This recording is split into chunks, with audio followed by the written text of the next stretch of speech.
In a society like ours, filled with a cornucopia of unique identities, my pedagogical ideologies must be scrupulously organised to facilitate all sociocultural origins. To merely tolerate the ethnic multiplicity in some classrooms would prove to covertly deprecate some students' cultural capital. Students will be more obliged to engage in scholastics in an environment where their heterogeneous ethnicities are both valued and celebrated, and thus is a practice I plan to implement as a teacher. I extract this perspective from Amos Bronson Alcott, who, with his academic acumen, believed that a true teacher defends his pupils against his own influence. From a post-structural standpoint, meanings are produced and circulate in schools, and consequently in my classroom. Through my teaching, discriminatory behaviours and calumnies in both overt and covert fashions will be actively decried. The meanings reproduced in my classroom will be of a more magnanimous and convivial nature, whether that will be towards race, religion, class, image, or ability. The entity in reference is irrelevant.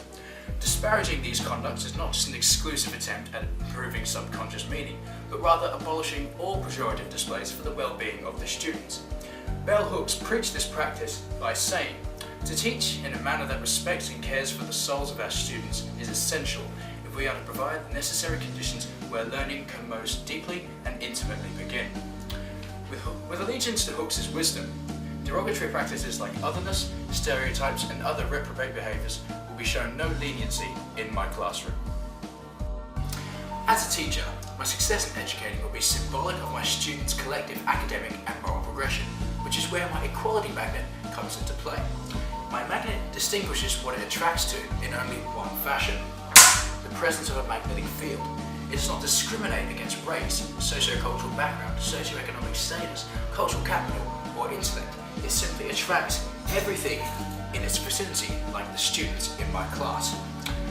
Basically, I know the students in my class will all be heterogeneous in terms of their attitudes, values, beliefs, and abilities, and I can't afford to let their differences cloud my judgment. Einstein once said of this, "Everybody is a genius, but if you judge a fish on its ability to climb a tree, it will live its whole life believing that it is stupid."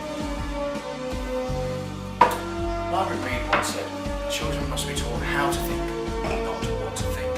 In schools, teachers can choose between two types of texts: there's traditional and transformative.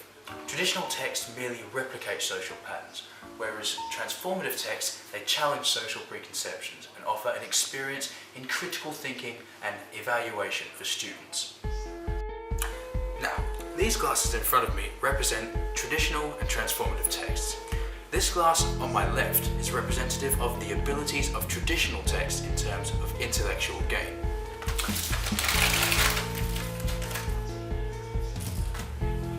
The glass will fill somewhat, but the one-dimensionality of traditional content will only serve to inhibit revolutionary thinking.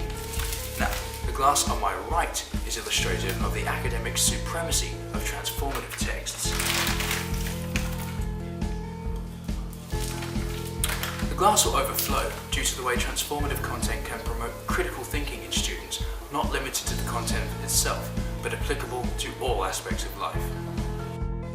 I'll implement transformative resources in my classroom to promote multidimensional thinking in my students, to better prepare them for challenging social preconceptions in both their academic and extracurricular endeavours.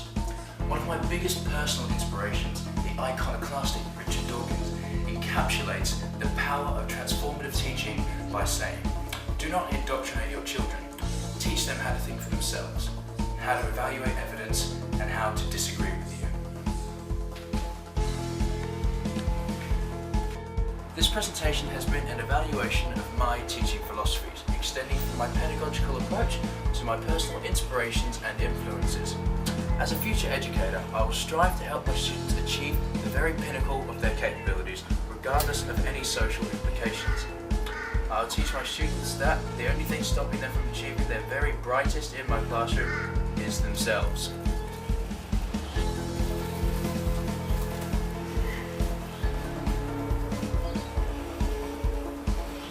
Merely achieving the minimum pass in my classroom will not be something that will be encouraged to be strived for. Instead, exploding into a world of education.